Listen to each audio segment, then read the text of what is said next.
بالله من الشيطان الرجيم بسم الله الرحمن الرحيم ألا إن أولياء الله لا خوف عليهم ولا هم يحزنون صدق الله مولانا العظيم وقال الله تبارك وتعالى في القرآن المجيد والفرقان الحميد إن الله وملائكته يصلون على النبي يا أيها الذين آمنوا صلوا عليه وسلموا تسليما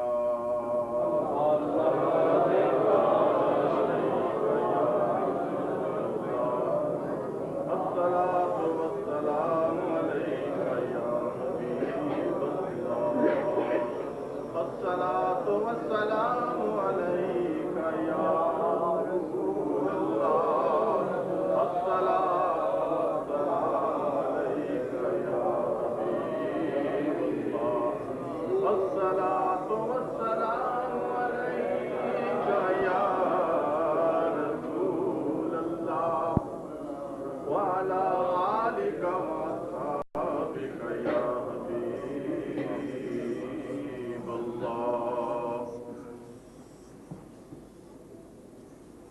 محترم سامعین کرام، آج کا یہ عظیم الشان پروگرام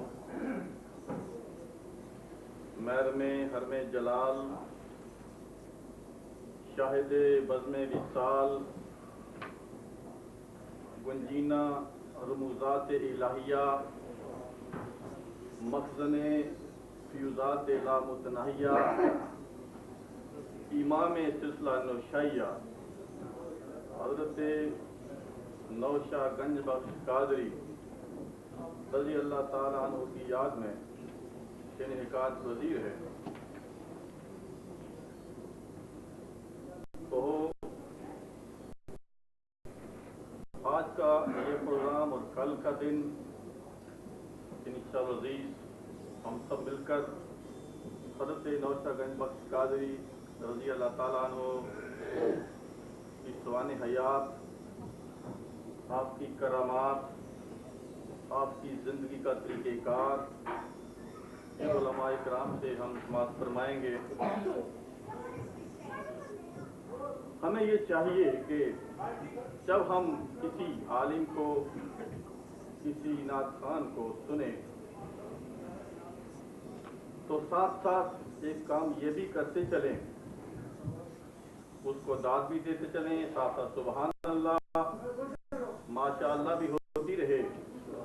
اور اگر دل میں درود پاک کی صدائیں بھی بند ہوتی رہیں تو اس کا نتیجہ یہ ہوگا کہ جب ہم یہاں سے جائیں گے تو ہم اپنے ساتھ نیکیوں کی تعداد جو ہے وہ اپنے ساتھ لیتے جائیں گے. جیسا کہ کل جمعہ کے خطبہ میں جناب قبلہ مفتی سیف الرحمان صاحب نے ارشاد فرمایا تھا کہ قیامت کا دن ہوگا جس کے پاس نیکیاں نہ ہوں گی وہ بھی پچھتائے گا، اور جس کے پاس نیکیاں ہوں گی وہ بھی پچھتائے گا. بڑی خوبصورت بات آپ نے کل کے خطبہ میں مفتی صاحب نے ارشاد فرمائی کہ جس کے پاس نیکیاں نہ ہوں گی وہ بھی پچھتائے گا، اور جس کے پاس نیکیاں ہوں گی وہ بھی پچھتائے گا.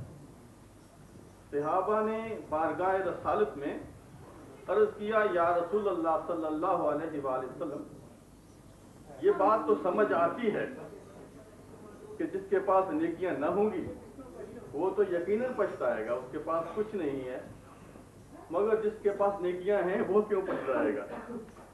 تو سرکار دو عالم صلی اللہ علیہ وآلہ وسلم نے ارشاد فرمایا کہ جس کے پاس نیکیاں نہ ہوں گی یقیناً وہ تو پچھتائے گا ہی، لیکن جس کے پاس نیکیاں ہوں گی وہ اس لیے پچھتائے گا کہ کاش اور نیکیاں سمیٹ لیتے تو جنت کے مزید درجات جو ہے وہ حاصل کرتے. تو تو اصل میں ہمارے پاس یہ وقت ہے ابھی، اور ایک وقت آئے گا کہ یہ وقت ختم ہو جائے گا، پھر ہم کوئی نیکی نہ کر سکیں گے۔ تو یہ بڑا مختصر سا وقت ہے جو گزر جانے والا ہے، ختم ہو جانے والا ہے۔ تو آج جو لمحہ جو ہے، جو گھڑی اللہ کی یاد میں گزرے گی، درود شریف پڑھتے ہوئے گزرے گی، تو یہ وقت اور یہ نیکیاں ایک وقت آئے گا کہ ہمیں کام آئیں۔ سبحان اللہ۔ ایک بزرگ ہیں، وہ فرماتے ہیں کہ میں نے بڑے علوم حاصل کیے، کافی علم پڑھا، کافی کتابیں پڑھی، تو وہ فرماتے ہیں کہ اس علم میں سے 4 باتیں جو میں نے اپنے لیے چنی ہیں، میں یہ سمجھتا ہوں کہ میرے لیے کافی، 5ویں بات کی مجھے ضرورت نہیں ہے۔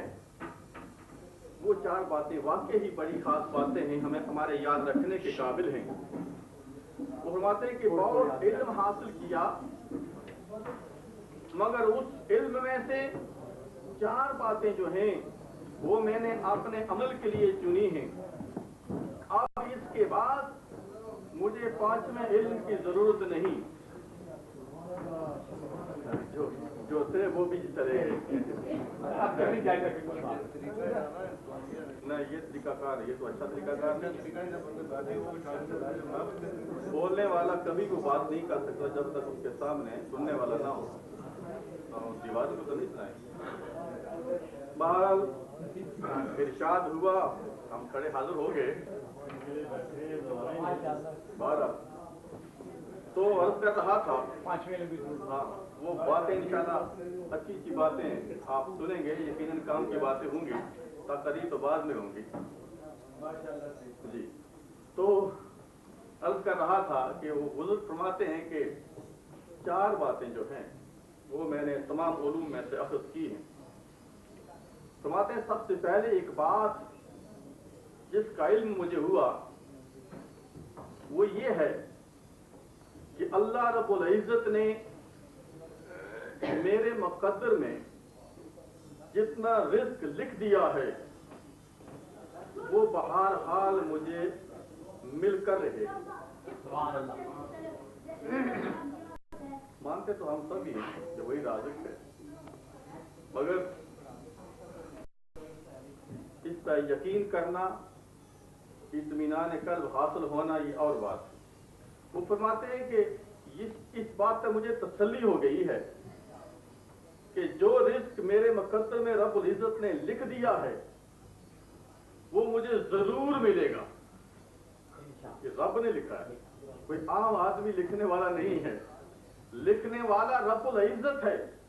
اس نے لکھ دیا ہے، وہ وعدہ خلافی نہیں کرتا ہے، یقیناً وہ رزق مجھے مل جائے گا۔ میں نے کہا ایک کام ختم ہو گیا، مجھے روزی کی فکر باقی نہیں رہی۔ یہ بات ختم، اب میں بے فکر ہو گیا ہوں۔ روزی کے سلسلے میں نے ہاتھ پاؤں مارنے چھوڑ دیے، ایک بہت بڑا کام میں نے ختم کر دیا۔ اطمینان ہو گیا مجھے کہ وہ رزق تو ضرور ملے گا۔ یہ پہلی بات تھی۔ دوسری بات انہوں نے ارشاد یہ فرمائی کہ وہ مجھے علم یہ حاصل ہوا ہے، ایک کام ہے جو میں کروں گا تو ہوگا، اگر میں نہ کروں گا میری طرف سے کوئی دوسرا ادا نہیں کر سکتا۔ نماز اگر میں نہیں پڑھوں گا کوئی دوسرا شخص میری طرف سے اس کی ادائیگی نہیں کر سکتا، میں پڑھوں گا تبھی وہ ادا ہوگا۔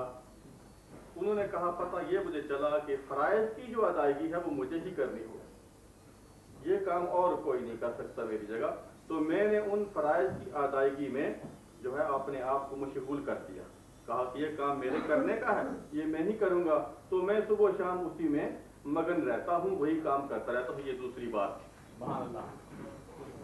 تیسری بات انہوں نے یہ ارشاد فرمائی کہ ایک چیز ہے جو میری تلاش میں ہے، ایک چیز ہے وہ میری تلاش میں ہے۔ میں اگر ملک چھوڑ جاؤں، جنگل میں چلا جاؤں، صحرا میں چلا جاؤں، سمندر کی تہ میں چلا جاؤں، جہاں بھی چلا جاؤں،